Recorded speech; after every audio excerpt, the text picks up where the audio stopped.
السلام علیکم ورحمۃ اللہ وبرکاتہ۔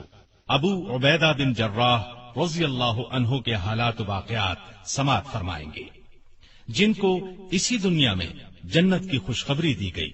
جی ہاں، نبی کریم صلی اللہ علیہ وسلم نے خود اپنی زبان مبارک سے فرمایا، ابو عبیدہ بن جراح جنتی ہیں، جو اپنے وقت کے عظیم فاتح تھے، جنہوں نے رومیوں کو ناکو چنے چبوائے، اپنے سے 6 گنا رومی فوج کا مقابلہ کیا۔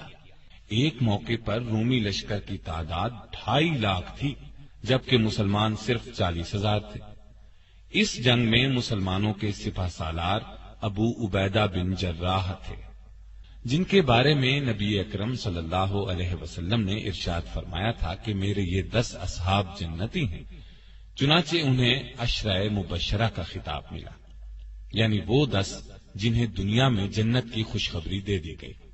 ان کے نام یہ ہیں: سیدنا ابو بکر صدیق، سیدنا عمر فاروق، سیدنا عثمان غنی، سیدنا علی بن ابی طالب، سیدنا عبد الرحمن بن عوف، سیدنا طلحہ، سیدنا زبیر بن عوام، سیدنا سعد بن ابی وقاص، سیدنا سعید بن زید اور سیدنا ابو عبیدہ بن جراح رضی اللہ عنہم اجمعین۔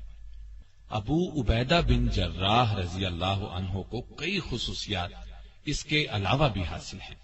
انہیں اللہ کے رسول صلی اللہ علیہ وسلم کی طرف سے امین الامت کا خطاب ملا، یعنی امت کے امین، اور اس کا مطلب یہ ہے کہ وہ دین کے علم اور دین کے احکامات پر عمل کرنے کے سلسلے میں بہت بڑا درجہ رکھتے تھے۔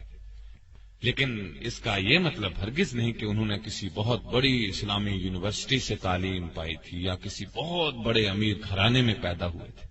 جی نہیں، ایسی کوئی بات نہیں۔ اس زمانے میں اسلامی یونیورسٹیاں کہاں تھیں؟ فنون سپاہ گری کی تربیت دینے کے لیے باقاعدہ ادارے کہاں تھے؟ وہاں تو بس ایک ہی یونیورسٹی تھی، اور اس یونیورسٹی کا نام تھا محمد صلی اللہ علیہ وسلم۔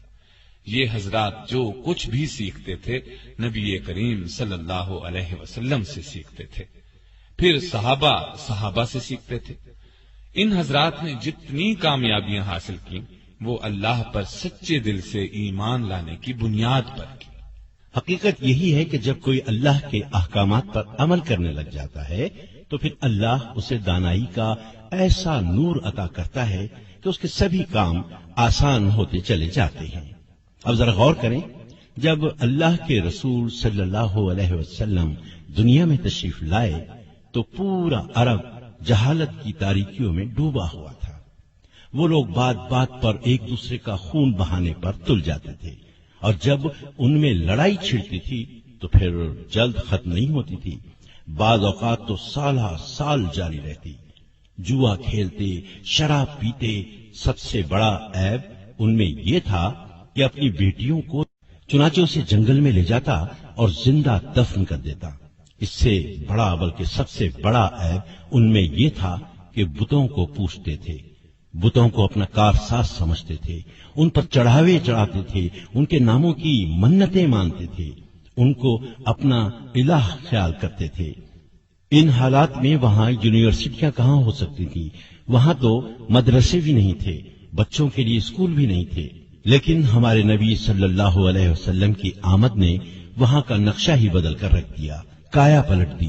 صحابہ کرام رضی اللہ عنہم میں سے ہر قسم کے علوم و فنون کے ایسے ماہر ہوئے کہ دنیا آج تک ان کا لوہا مانتی ہے۔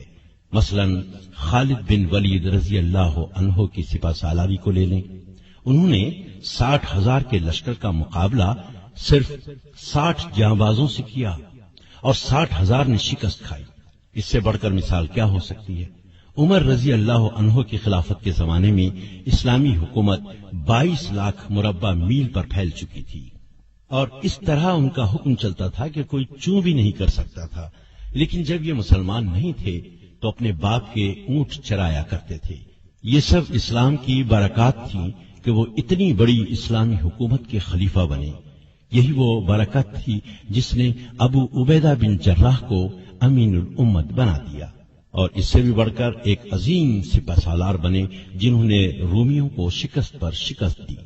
اسلام اور نبی کریم صلی اللہ علیہ وسلم کی مخالفت کرنے والوں یعنی مکہ کے قریش، مدینے کے یہودیوں اور عیسائیوں کا زور ٹوٹ گیا اور پہلی اسلامی حکومت قائم ہو گئی تو دور دراز علاقوں میں رہنے والے عرب گروہ در گروہ اسلام قبول کرنے کے لیے مدینہ آنے لگے۔ ان گروہوں میں ایک گروہ یمن کے علاقے نجران کا آیا۔ یہ لوگ عیسائی تھے۔ ان لوگوں نے اسلام کی سچائی جاننے کے لیے کئی دن تک بحث کی۔ نبی کریم صلی اللہ علیہ وسلم نے ان کے ساتھ بہت اچھا سلوک کیا، ان کے سوالات کے جوابات دیے، لیکن وہ مسلمان نہ ہوئے۔ تاہم انہوں نے وعدہ کیا کہ وہ جزیہ ادا کرتے رہیں گے۔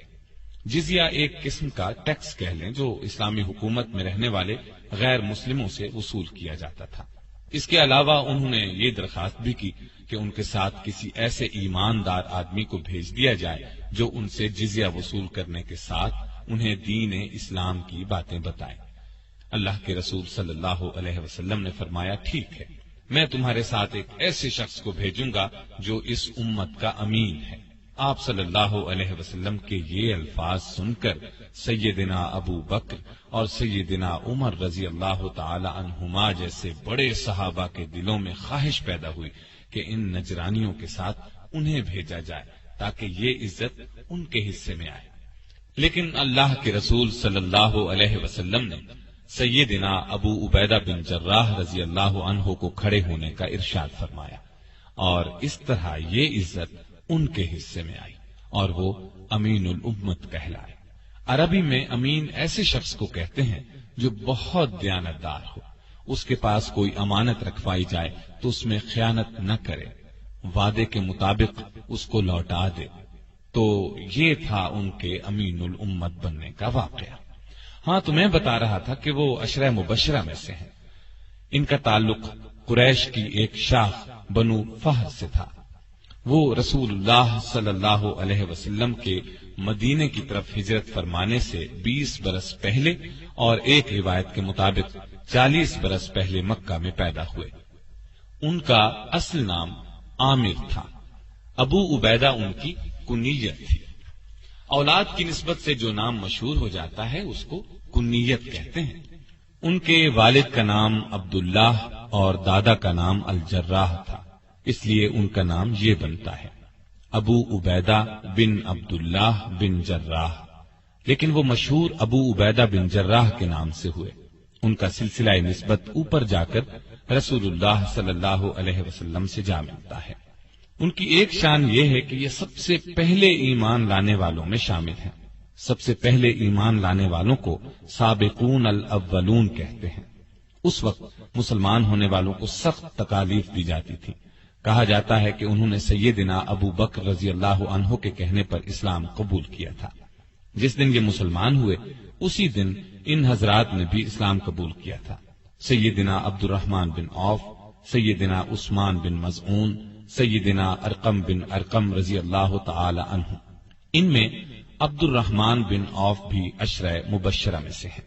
پھر جب مسلمانوں کو بہت زیادہ ستایا جانے لگا، ظلم کے پہاڑ ان پر توڑے جانے لگے، تپتی ریت پر جب ان کو لٹایا جانے لگا، زنجیروں سے باندھ کر جب ان کو کھینچا جانے لگا، پھر انہیں بھوکا پیاسا رکھا جانے لگا، تب نبی صلی اللہ علیہ وسلم نے اللہ کے حکم سے مسلمانوں کو اجازت دی کہ مکہ چھوڑ کر حبشہ چلے جائیں۔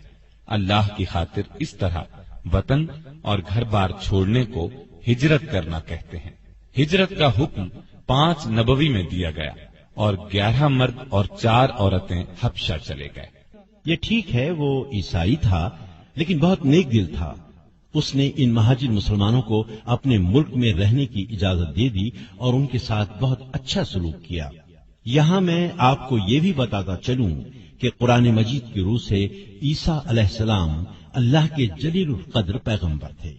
اللہ نے ان پر اپنی کتاب انجیل نازل کی تھی، اس لیے ان پر ایمان لانے والے بھی مسلمان ہی تھے۔ لیکن پھر عیسیٰ علیہ السلام کے آسمان پر اٹھا لیے جانے کے بعد دنیا کے فائدے کی خاطر لوگوں نے ان کی تعلیم کو بدل دیا، اپنی طرف سے اس تعلیم میں مطلب کی باتیں شامل کر لیں، انجیل مقدس کو کچھ سے کچھ بنا دیا، ایسا کرنے کو تحریف کرنا کہتے ہیں۔ یہ بہت بڑا گناہ ہے۔ ان کی تعلیم کو بدل دینے والوں نے ایک عقیدہ یہ گھڑ لیا کہ عیسیٰ علیہ السلام اللہ کے بیٹے ہیں، لیکن کچھ عیسائی صحیح تعلیم پہ بھی قائم رہے۔ حبشہ کا بادشاہ نجاشی بھی سچا عیسائی تھا۔ وہ عیسیٰ علیہ السلام کو اللہ کا بیٹا نہیں مانتا تھا۔ ایسا عقیدہ رکھنا شرک ہے۔ اللہ تعالیٰ نے قرآن کریم میں بار بار فرمایا ہے، شرک سب سے بڑا گناہ ہے، شرک معاف نہیں کیا جائے گا۔ اس قافلے میں 91 مہاجر تھے، ان میں 73 مرد اور 18 عورتیں تھیں۔ اپنے دین کے لیے یہ بہت بڑی قربانی تھی۔ ابو عبیدہ بن جراح کی ایک شان یہ ہے کہ انہوں نے 2 مرتبہ ہجرت کی، یعنی دوسری مرتبہ 13 ہجری کو حبشہ سے مدینہ کی طرف اس وقت ہجرت کی جب اللہ کے رسول صلی اللہ علیہ وسلم ہجرت فرما کر مدینہ تشریف لے گئے۔ اس طرح ان کے حصے میں ہجرت کا دگنا ثواب آیا۔ یہی نہیں، انہیں تو اللہ تعالیٰ نے بہت سی دوسری نعمتوں سے بھی نوازا۔ میں پہلے بتا چکا ہوں کہ وہ عشرہ مبشرہ میں شامل ہیں، اور جہاں تک میرا خیال ہے یہ حلف الفضول میں بھی شامل رہے ہوں گے۔ میں آپ کو یہ بھی بتاتا چلوں کہ مدینہ تشریف لانے کے بعد نبی اکرم صلی اللہ علیہ وسلم نے مسلمانوں کے مابین جو مواخات قائم کی تھی، اس میں حضرت ابو عبیدہ بن جراح بھی شامل تھے۔ مواخات کا مطلب ہے بھائی چارہ۔ نبی صلی اللہ علیہ وسلم نے 2 مسلمانوں میں بھائی چارہ قائم فرمایا تھا۔ اس طرح ابو عبیدہ بن جراح رضی اللہ عنہ کو ابو طلحہ رضی اللہ عنہ کا دینی بھائی بنایا۔ یہ بھائی چارہ اس لیے تھا کہ مسلمان ایک دوسرے کے مددگار اور خیر خواہ بن جائے۔ یہ لوگ پھر ایسے خیر خواہ بنے کہ سگے بھائی بھی ایسی خیر خواہی کم ہی کرتے ہیں۔ اکثر صحابہ رضی اللہ عنہم نے اپنا آدھا مال اپنے بھائیوں کو دے دیا۔ جن کے پاس 2 مکان تھے انہوں نے 1 مکان دے دیا، غرض ہر چیز کا نصف بھائیوں کے نظر کر دیا۔ ایسی مثال دنیا میں کم ہی ملتی ہے، لیکن افسوس آج کل مسلمانوں میں بھائی چارے کے جذبات کم ہی نظر آتے ہیں۔ اسلام نے تمام مسلمانوں کو بھائی بھائی قرار دیا ہے۔ اللہ تعالیٰ قرآن مجید میں ارشاد فرماتا ہے، وَأَقْسِطُوا إِنَّ اللَّهَ يُحِبُّ الْمُقْسِطِينَ إِنَّمَا الْمُؤْمِنُونَ إِخْوَةٌ فَأَصْلِحُوا بَيْنَ أَخَوَيْكُمْ وَاتَّقُوا اللَّهَ لَعَلَّكُمْ تُرْحَمُونَ۔ اور انصاف کرو کہ اللہ انصاف کرنے والوں کو پسند کرتا ہے۔ مومن تو ایک دوسرے کے بھائی ہیں، لہذا اپنے بھائیوں کے درمیان تعلقات کو درست کرو اور اللہ سے ڈرو، امید ہے کیا جائے گا۔ ابو عبیدہ بن جراح رضی اللہ عنہ کو نبی صلی اللہ علیہ وسلم سے کتنی محبت تھی۔ عربی میں اس کو حب رسول کہتے ہیں، اور یہ ایمان کا حصہ ہے۔ سچا مسلمان وہی ہے جس کے دل میں اللہ اور اس کے رسول صلی اللہ علیہ وسلم کی محبت دنیا کی ہر چیز سے زیادہ ہو، یہاں تک کہ اپنی جان سے بھی زیادہ محبت اللہ اور اس کے رسول سے ہونی چاہیے، تبھی ایمان کامل ہوتا ہے۔ اور یہ محبت زبانی نہ ہو، اس محبت کا تقاضا یہ ہے کہ انسان اللہ کے احکامات پورے طور پر بجا لائے، نبی صلی اللہ علیہ وسلم کی اطاعت میں انتہا کر دے۔ لیکن آج مسلمان اللہ کے احکامات پر توجہ ہی نہیں دیتے۔ ابو عبیدہ بن جراح رضی اللہ عنہ کی ایک شان یہ بھی ہے کہ وہ رسول اللہ صلی اللہ علیہ وسلم سے سچی محبت کرتے تھے۔ یہی وجہ تھی کہ آپ بھی ان سے بہت محبت کرتے تھے۔ ان کی زندگی کا ایک واقعہ ایسا ہے کہ وہ ایمان اور یقین کے بہت اونچے درجے پر نظر آتے ہیں۔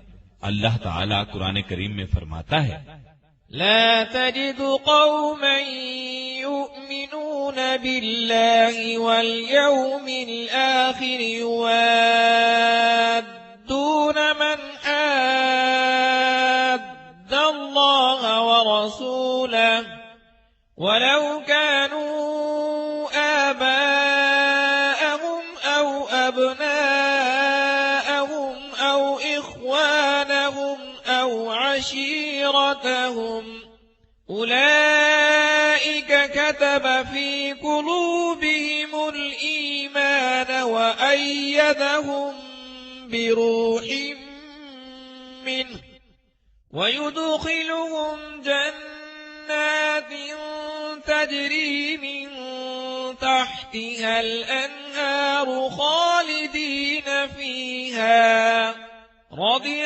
الله عنهم ورضوا عنه أولئك حزب الله ألا إن حزب الله هم المفلحون تم یہ نہ دیکھو گے کہ جو لوگ اللہ اور قیامت کے دن پر ایمان رکھتے ہیں وہ ان لوگوں سے محبت کریں جو اللہ اس کے رسول صلی اللہ علیہ وسلم کی مخالفت کر رہے ہیں، چاہے وہ ان کے باپ ہوں یا بیٹے یا ان کے بھائی ہوں یا خاندان کے لوگ۔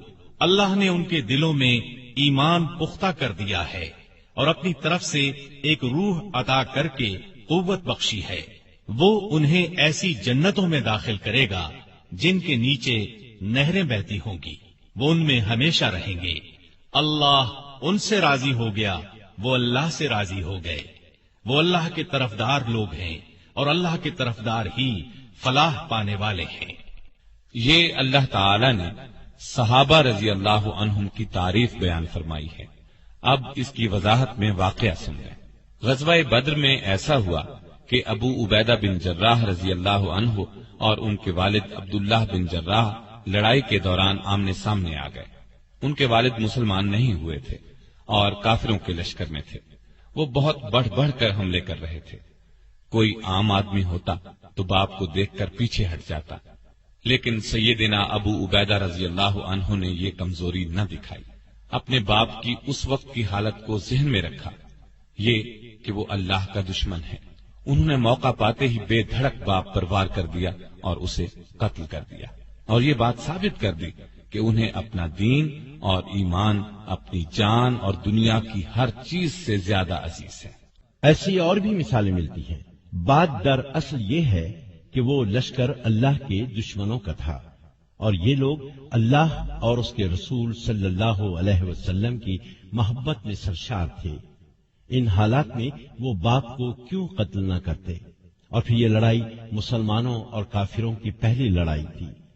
جنگ شروع ہونے سے پہلے اللہ کے رسول صلی اللہ علیہ وسلم نے دعا مانگی تھی، اے اللہ، آج پورا کفر پورے اسلام کے مقابلے میں آ گیا ہے۔ اگر تیرے یہ بندے مٹ گئے تو روئے زمین پر قیامت تک تیرا نام لینے والا کوئی نہیں ہوگا۔ لہذا ان حالات میں ایک مسلمان کیسے کافر باپ کا لحاظ کر سکتا تھا؟ دراصل سب رشتوں میں اصل رشتہ ایمان کا رشتہ ہے۔ غیر قوم سے تعلق رکھنے والا مسلمان دوسرے مسلمان کا بھائی بن جاتا ہے، اور سگا بھائی کافر ہو تو اس کی حیثیت غیر جیسی ہو جاتی ہے۔ چنانچہ ابو عبیدہ رضی اللہ عنہ نے ایمان کے رشتے کو سامنے رکھا اور کافر باپ کو قتل کر دیا جو مسلمانوں کو ہلاک کرنے کے لیے آیا تھا۔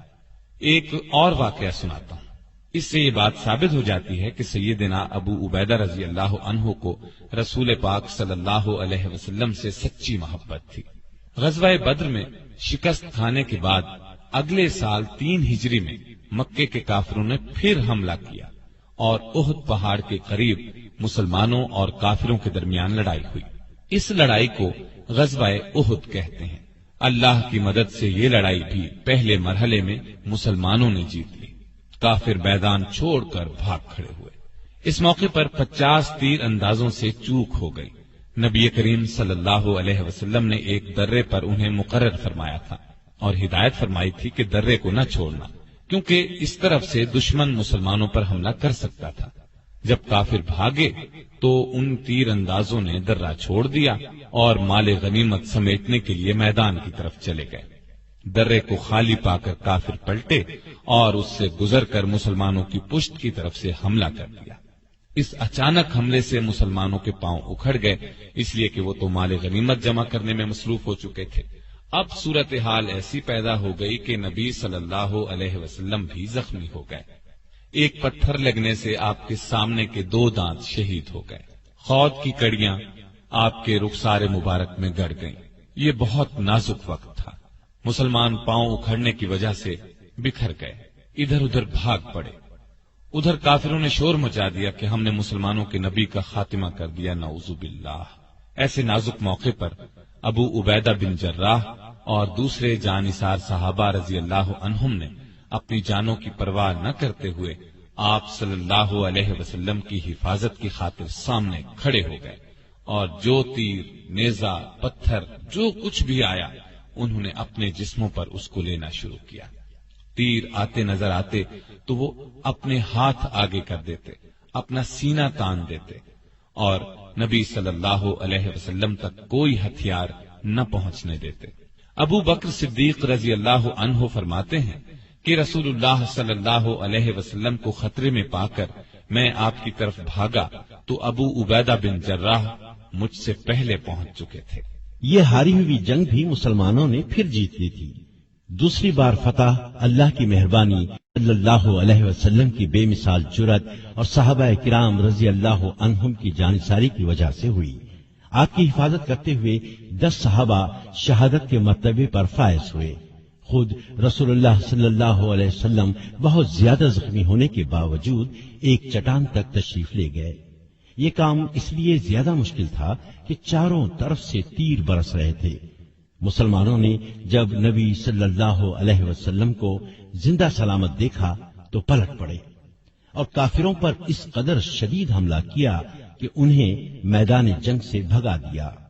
سیدنا ابو عبیدہ بن جراح رضی اللہ عنہ نے رسول اللہ صلی اللہ علیہ وسلم سے محبت کا ثبوت اس طرح پیش کیا کہ وہ تاریخ کا ایک خاص واقعہ بن گیا۔ رسول اللہ صلی اللہ علیہ وسلم کے رخسار میں خود کی کڑیاں اس طرح گڑ گئی تھیں کہ ان کو نکالنے کی کوئی تدبیر سمجھ میں نہیں آ رہی تھی۔ اس موقع پر وہ جلدی سے آگے بڑھے اور خود کی کڑی کو اپنے دانتوں سے پکڑ کر کھینچا۔ کڑی تو نکل آئی، لیکن اس کوشش میں خود ان کا ایک دانت ٹوٹ گیا، جبکہ ابھی دوسری کڑی رخسار مبارک میں گڑی تھی۔ دانت ٹوٹنے کی وجہ سے خود ابو عبیدہ رضی اللہ عنہ تکلیف میں مبتلا ہو گئے۔ مزید دانت ٹوٹ جانے کا خطرہ بھی تھا، لیکن انہوں نے پرواہ نہ کی، دانتوں سے پکڑ کر دوسری کڑی کو بھی کھینچا، اور ایسا کرتے ہوئے ان کا ایک دانت اور ٹوٹ گیا۔ ہاں، ان لوگوں کے ایسے ہی حیرت انگیز کارناموں کی وجہ سے اللہ تعالیٰ نے انہیں یہ مرتبہ دیا کہ رہتی دنیا تک ان کے نام زندہ رہیں گے، یہ دنیا ان کی تعریف کرتی رہے گی۔ خود اللہ تعالیٰ نے قرآن مجید میں کئی جگہ ان حضرات کی تعریف کی ہے۔ بہرحال میں بتا رہا تھا، اللہ کے رسول صلی اللہ علیہ وسلم ان سے بہت خوش تھے۔ کوئی خاص کام ہوتا تو ان کے سپرد فرماتے، وہ ہر کام کو بہت خوش اسلوبی سے انجام دیتے۔ مثال کے طور پر قبیلہ ثعلبہ کے لوگ دوسرے قبیلوں کو ساتھ ملا کر مدینے کے آس پاس کی بستیوں میں لوٹ مار کیا کرتے تھے۔ ان کی شکایات موصول ہونے پر نبی صلی اللہ علیہ وسلم نے 6 ہجری میں سیدنا ابو عبیدہ رضی اللہ عنہ کو انہیں سزا دینے کے لیے بھیجا۔ انہوں نے آسانی سے ان کا خاتمہ کر دیا۔ اسی طرح 7 ہجری کا واقعہ ہے کہ رسول اللہ صلی اللہ علیہ وسلم کے علم میں یہ بات لائی گئی کہ قبیلہ قزاعہ مدینے پر حملے کی تیاری کر رہا ہے۔ آپ نے اس قبیلے کو سزا دینے کے لیے عمرو بن عاص رضی اللہ عنہ کو سالار بنا کر بھیجا۔ وہ روانہ ہو گئے، پھر حالات دیکھ کر مدد کے لیے اور مجاہد بھیجنے کی درخواست کی۔ آپ نے سیدنا ابو عبیدہ رضی اللہ عنہ کی سرداری میں دوسرا لشکر روانہ فرمایا۔ 8 ہجری میں رسول اللہ صلی اللہ علیہ وسلم نے انہیں ایک لشکر کا سردار بنا کر ساحل سمندر کی طرف یہ معلوم کرنے کے لیے بھیجا کہ قریش مکہ جنگ کی تیاری تو نہیں کر رہے۔ اسی سال مکہ فتح ہوا تو اس معرکے میں بھی ابو عبیدہ رضی اللہ عنہ ایک دستے کے سالار تھے۔ ایک اور واقعے سے بھی ان کی شان ظاہر ہوتی ہے کہ جب معاہدہ صلح حدیبیہ لکھا گیا تو ان سے بطور گواہ دستخط کرائے گئے۔ غرض کتنے ایسے واقعات ہیں جن سے یہ ثابت ہوتا ہے کہ رسول اللہ صلی اللہ علیہ وسلم ان کی بہت قدر کیا کرتے تھے۔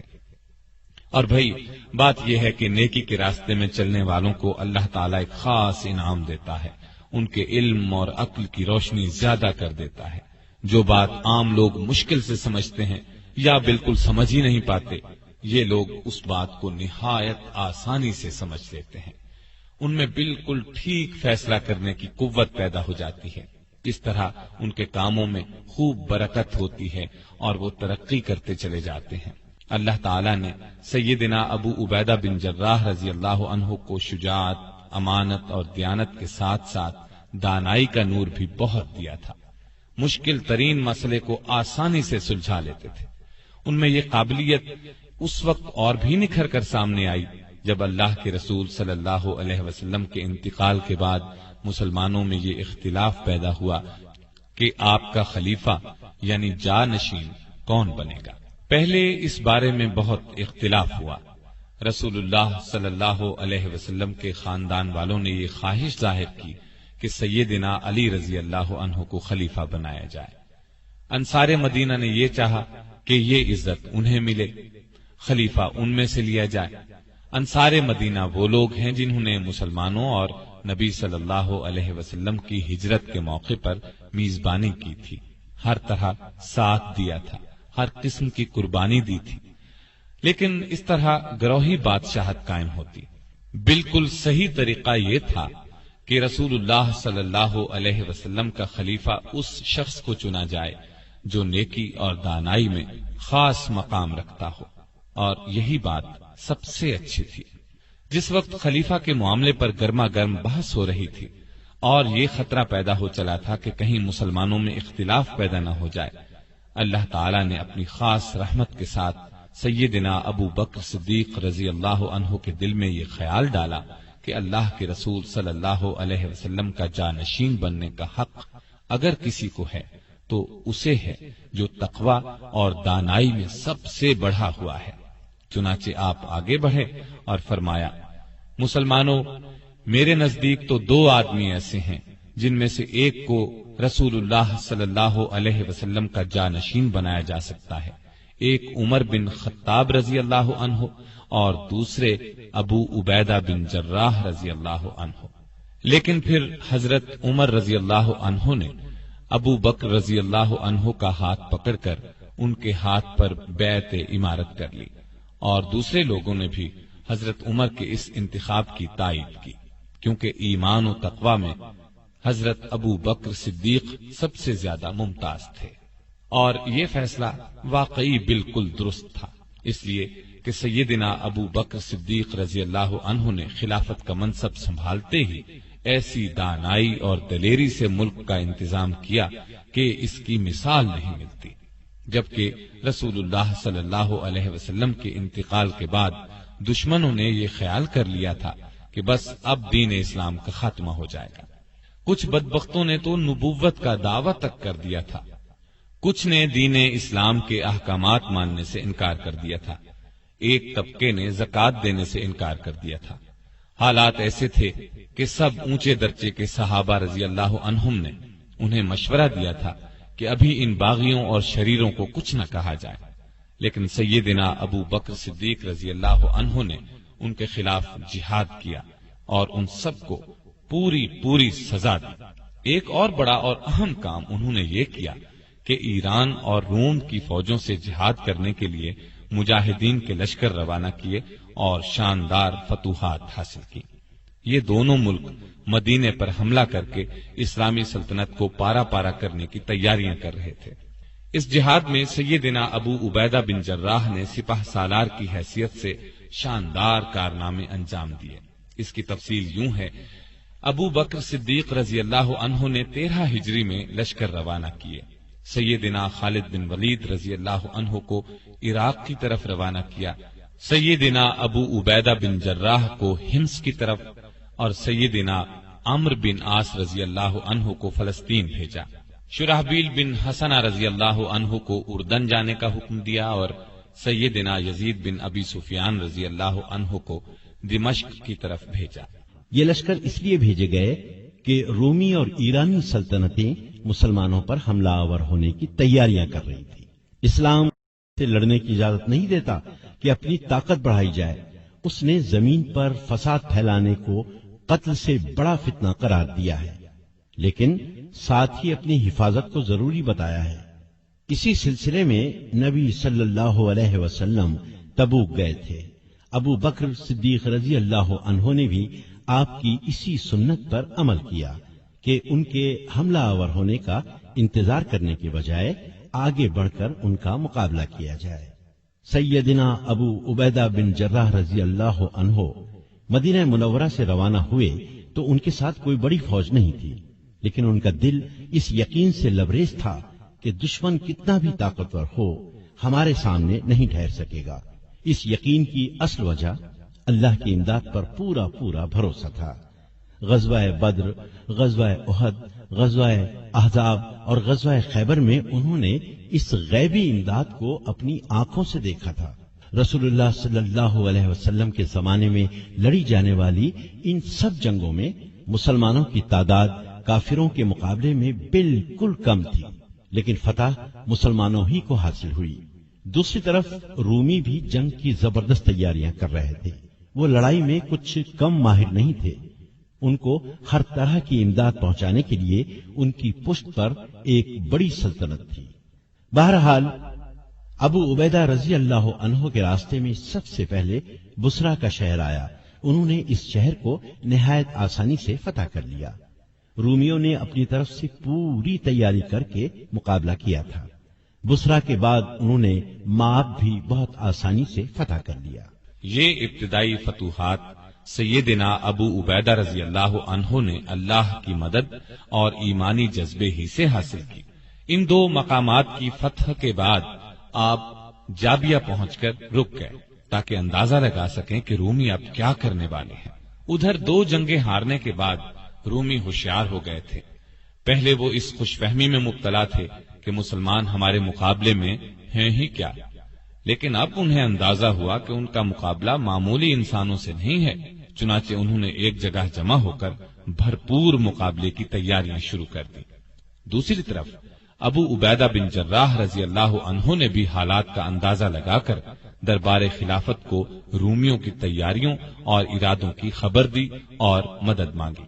سیدنا ابو بکر صدیق رضی اللہ عنہ نے فوراً فوجی مدد روانہ فرمائی اور جو دوسرے سالار روانہ فرما چکے تھے انہیں بھی پیغام بھیجا کہ ابو عبیدہ کے پاس پہنچ جائیں۔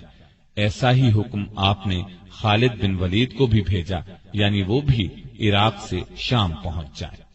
تو سیدنا ابو بکر صدیق رضی اللہ عنہ کو بھی اس غیبی تائید الہی سے جنگ کے محاذ پر پیش آنے والی مشکلات کا اندازہ ہو گیا تھا۔ چنانچہ انہوں نے تمام سپہ سالاروں کو حکم دیا کہ ابو عبیدہ کی مدد کے لیے پہنچ جائیں۔ جب سب لشکر ان کے پاس پہنچ گئے تو سپہ سالار خالد بن ولید رضی اللہ عنہ کو بلا لیا گیا، اس لیے کہ وہ بہت زیادہ بہادر تھے اور جنگی تدبیریں اختیار کرنے میں اللہ نے انہیں خاص قابلیت عطا کی تھی۔ اس موقع پر انہی کو سالار اعلیٰ بنانا مناسب تھا۔ غزوہ موتا میں کامیابی حاصل کرنے پر رسول اللہ صلی اللہ علیہ وسلم نے انہیں سیف اللہ یعنی اللہ کی تلوار کے لقب سے نوازا تھا۔ جنگ جیتنے کی خاص صلاحیتیں اللہ تعالیٰ نے انہیں عطا فرمائی تھی۔ سالار اعلیٰ بن کر انہوں نے اپنی قابلیت اور بہادری کا پورا ثبوت دیا۔ رومی بادشاہ نے اپنی فوج کے سالاروں کے مشورے سے جنگ کا ایسا نقشہ بنایا تھا کہ لازمی طور پر فتح حاصل ہو اور مسلمانوں کا اس طرح خاتمہ ہو جائے کہ وہ پھر مقابلے میں آنے کے قابل نہ رہے۔ اس نے حکم دیا تھا کہ مسلمانوں کو اکٹھا نہ ہونے دیا جائے اور رومی فوج یرموک کے میدان میں جمع ہو کر مسلمانوں پر بھرپور حملے کی تیاری کرے۔ یرموک کی لڑائی تاریخ کی بہت بڑی جنگ گنی جاتی ہے۔ اس میں رومیوں کی تعداد 2.5 لاکھ تھی، جبکہ مسلمان فوج صرف 40,000 تھی۔ جنگ کے ساز و سامان میں بھی رومی بہت بڑھے ہوئے تھے، ان کی فوجی تربیت بھی زبردست انداز میں ہوئی تھی، لیکن دوسری طرف بھی آخر سیف اللہ تھے۔ خالد بن ولید رضی اللہ عنہ نے بھی اللہ کی مدد سے ایسی جنگی تدبیریں اختیار کی اور مسلمان مجاہد ایسی بہادری سے لڑے کہ بہت تعداد اور بھاری ہتھیار کچھ بھی کام نہ آئے۔ رومی بدحواس ہو کر بھاگے، ان کی بہت بڑی تعداد ماری گئی۔ اللہ تعالیٰ نے مسلمانوں کو شاندار فتح سے نوازا۔ ایک روایت کے مطابق جنگ یرموک میں کئی سو ایسے صحابہ شہید ہوئے جنہوں نے غزوہ بدر اور غزوہ احد میں شرکت کی تھی۔ اللہ کے ان خاص بندوں کی زندگیوں کا تو سب سے بڑا مقصد ہی یہی تھا کہ اللہ کے لیے اپنا سب کچھ قربان کر دیں۔ بلکہ غالب نے کیا خوب کہا ہے، جان دی ہوئی اسی کی تھی، حق تو یہ ہے کہ حق ادا نہ ہوا۔ یہ ان بزرگوں کی قربانیوں ہی کا نتیجہ ہے کہ پوری دنیا میں اسلام کا جھنڈا لہرا رہا ہے۔ یورپ اور امریکہ کے شہروں میں اذان کی آوازیں گونج رہی ہیں۔ شام میں لڑی جانے والی اور لڑائیوں کا حال سنانے سے پہلے یہ بتاتا چلوں کہ 22 جمادی الثانیہ 13 ہجری کو سیدنا ابو بکر رضی اللہ عنہ کا انتقال ہو گیا اور ان کی جگہ سیدنا عمر فاروق رضی اللہ عنہ خلیفہ بنائے گئے۔ انہوں نے خلافت کا منصب سنبھالنے کے کچھ دن بعد ہی سیدنا خالد بن ولید رضی اللہ عنہ کو ان کے عہدے سے ہٹا کر سیدنا ابو عبیدہ بن جراح رضی اللہ عنہ کو اسلامی افواج کا سالار اعلی بنا دیا۔ اس سلسلے میں 2 روایات ہیں۔ ایک تو یہ کہ کسی شاعر نے سیدنا خالد بن ولید رضی اللہ عنہ کا قصیدہ لکھا۔ کسی کی تعریف میں اشعار لکھے جائیں تو اس کو قصیدہ کہتے ہیں۔ یہاں تک تو اعتراض کی کوئی بات نہیں تھی، لیکن انہوں نے یہ کیا کہ خوش ہو کر شاعر کو انعام دیا۔ بس اس بات کو عمر رضی اللہ عنہ نے اچھا نہ سمجھا اور انہیں ان کے عہدے سے ہٹا دیا۔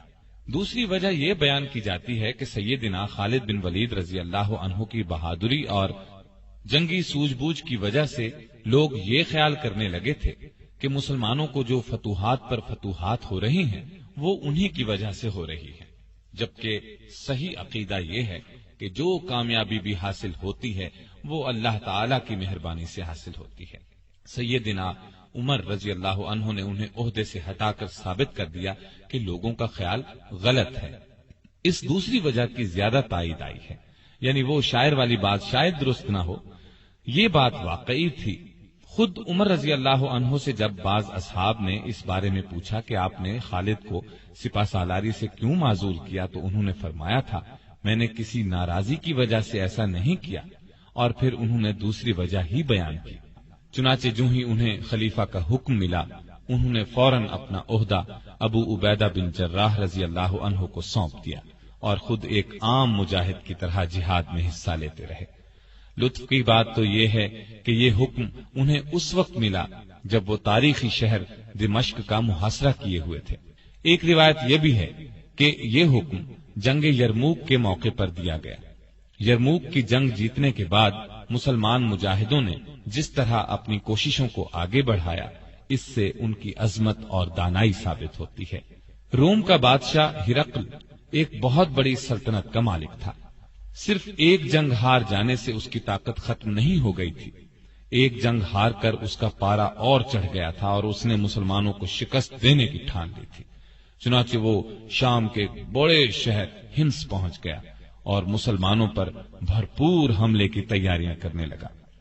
ایسی صورت میں ضروری تھا کہ مسلمان بھی اپنی پوری قوت اس کی فوج کا مقابلہ کرنے کے لیے جمع کرتے، لیکن انہوں نے تو کمال کر دیا، اپنی فوج کو 3 حصوں کر کے 3 الگ الگ محاذوں پر جہاد جاری رکھنے کا فیصلہ کیا۔ ابو عبیدہ بن جراح رضی اللہ عنہ اور خالد بن ولید رضی اللہ عنہ نے لشکر کے دوسرے سالاروں کے ساتھ مشورہ کر کے ایک لشکر بیت المقدس کی طرف روانہ کیا، دوسرا ہمس کی طرف اور تیسرا دمشق کی طرف۔ ابو عبیدہ رضی اللہ عنہ اور خالد بن ولید رضی اللہ عنہ دمشق کی طرف روانہ ہوئے۔ ہم جیسے عام لوگ ایسا ہرگز نہ کرتے، لیکن وہ لوگ تو اللہ والے تھے، انہیں فوجی طاقت سے زیادہ اللہ کی ذات پر بھروسہ تھا، اور دنیا نے دیکھا ان کا فیصلہ بالکل درست ثابت ہوا۔ غازیوں کے چھوٹے چھوٹے لشکروں نے گنتی کے چند ہی دنوں میں شام اور فلسطین کا پورا علاقہ فتح کر لیا، اور یہ کام ابو عبیدہ رضی اللہ عنہ کی سپہ سالاری میں ہوا۔ پہلے دمشق کا حال سناتا ہوں۔ پہلے بتا چکا ہوں کہ دمشق کی طرف خالد بن ولید رضی اللہ عنہ اور سیدنا ابو عبیدہ رضی اللہ عنہ دونوں روانہ ہوئے تھے۔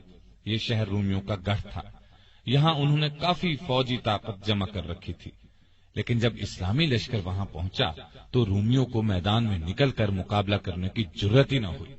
انہوں نے شہر کے دروازے بند کر لیے اور فصیل پر تیر اندازوں کے دستے اس طرح بٹھا دیے کہ کوئی شہر کی طرف بڑھے تو تیروں کی بوچھاڑ کر کے اسے روک دیں، اس کا خاتمہ کر دیں۔ مجاہدین نے شہر کا محاصرہ کر دیا اور شہر کے اندر داخل ہو کر دشمنوں کو کاری ضرب لگانے کی تدبیریں کرنے لگے۔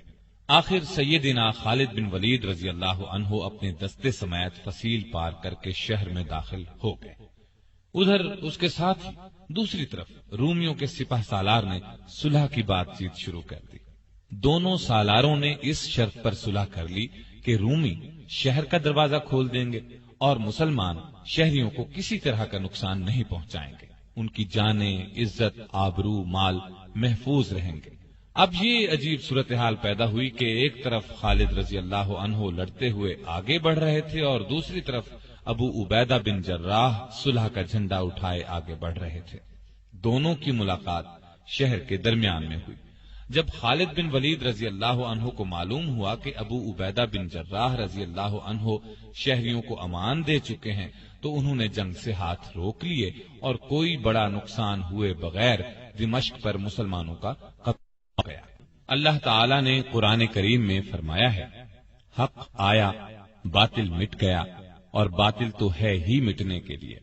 اللہ تعالی کے اس ارشاد کے مطابق ان لوگوں کو ہمیشہ کامیابی حاصل ہوتی ہے جو حق پر ہوں، اور یہ مجاہد چونکہ حق پر تھے اس لیے تعداد میں کم ہونے کے باوجود اللہ نے انہیں شاندار کامیابی عطا کی، بلکہ اس کے بعد بھی وہ کامیابیاں حاصل کرتے چلے گئے۔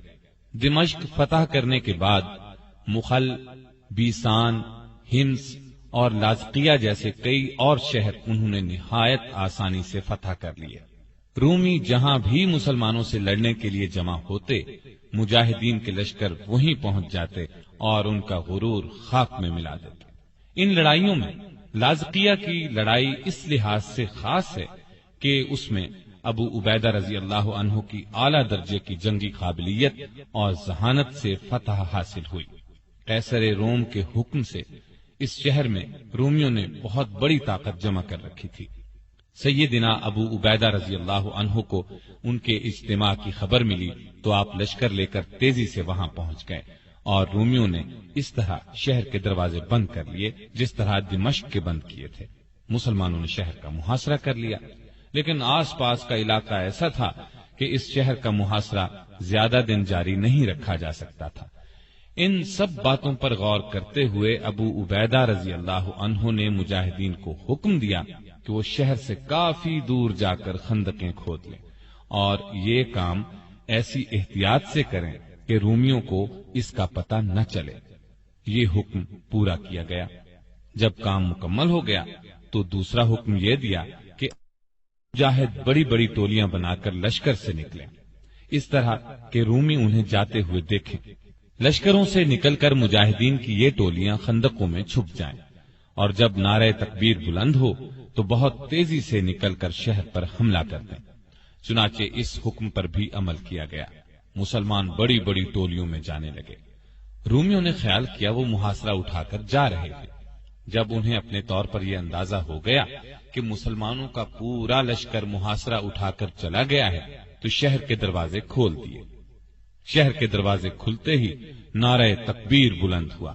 مجاہدین خندقوں سے نکلے اور تیزی سے دوڑتے ہوئے آ کر شہر میں داخل ہو گئے۔ شہر پر نہایت آسانی سے قبضہ ہو گیا۔ رومیوں کو پتہ ہی نہ چلا کہ یہ کیا ہو گیا ہے۔ ان مجاہدین نے اللہ کے راستے میں لڑنے کے علاوہ اخلاق، ایمانداری اور شرافت کے بھی ایسے شاندار نمونے پیش کیے کہ پورے علاقے میں ان کی دھوم مچ گئی۔ مثلا ایک واقعہ سن لیں۔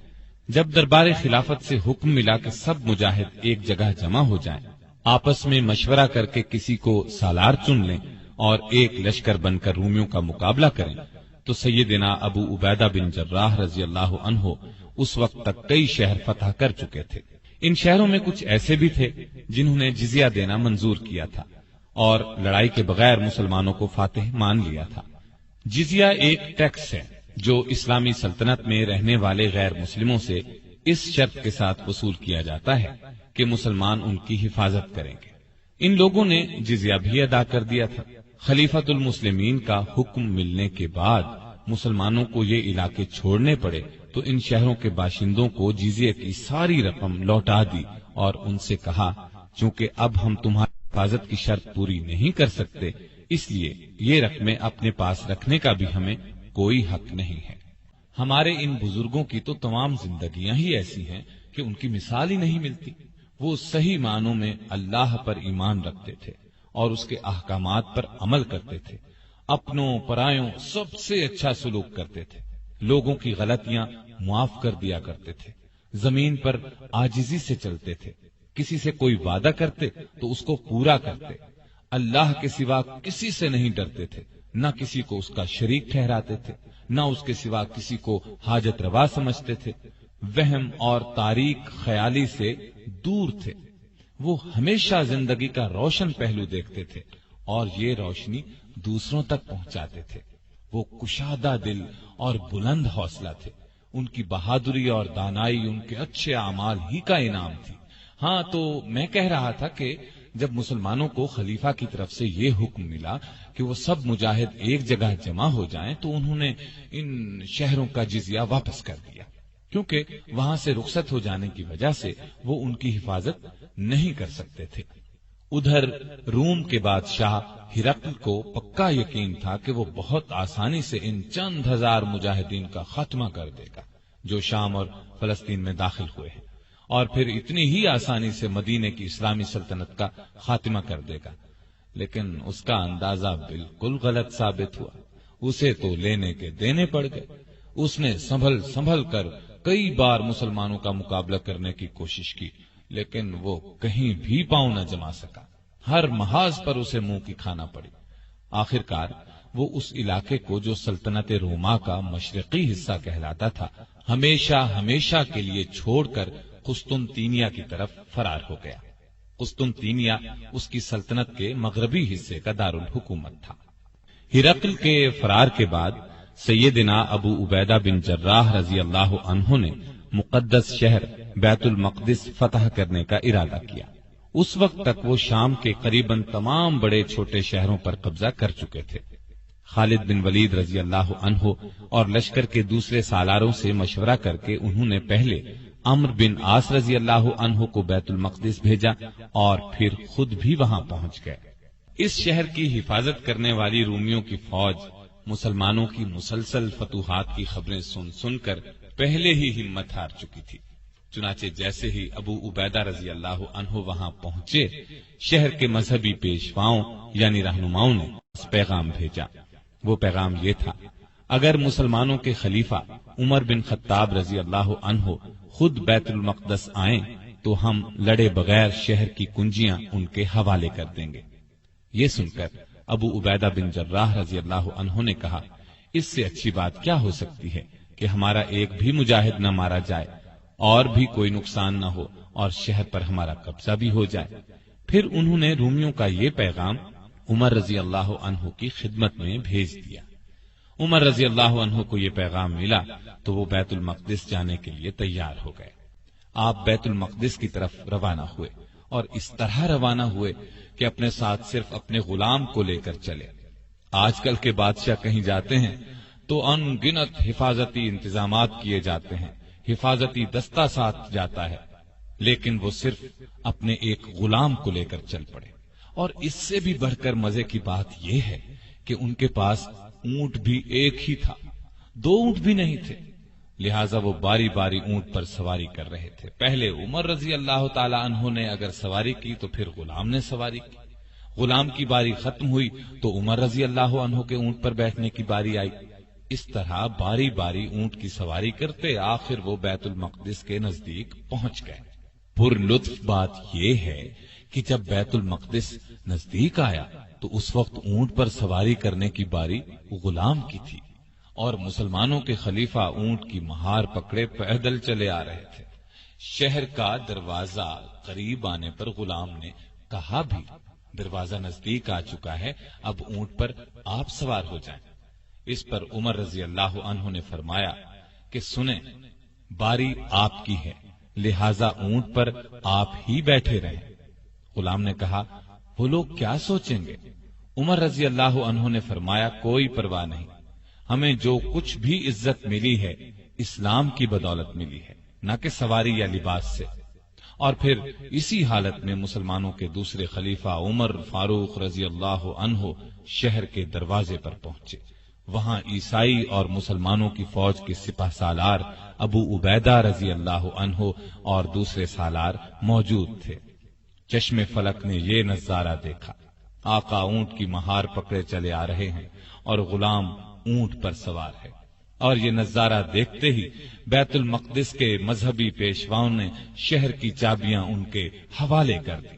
سنا ہے ان کی کتابوں میں یہی لکھا ہوا تھا کہ جب مسلمانوں کا خلیفہ بیت المقدس کے دروازے پر پہنچے گا تو اونٹ کی مہار اس کے ہاتھ میں ہوگی اور غلام اونٹ پر بیٹھا ہوگا۔ یہ بھی کہا جاتا ہے کہ اس وقت عمر رضی اللہ عنہ کے جسم پر جو لباس تھا اس میں پیوند لگے ہوئے تھے۔ دروازہ نزدیک آنے پر غلام نے یہ بھی کہا تھا کہ آپ لباس تبدیل کر لیں، آپ نے یہ بھی پسند نہیں فرمایا تھا۔ اس طرح بیت المقدس خون کا ایک قطرہ بہائے بغیر فتح ہو گیا، مسلمانوں کا اس پر قبضہ ہو گیا۔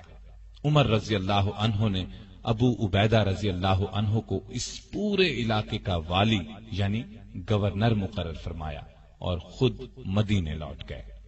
ابو عبیدہ رضی اللہ عنہ قریباً 1 برس تک اس علاقے کے حکمران رہے، پھر 18 ہجری میں ان کا انتقال ہو گیا۔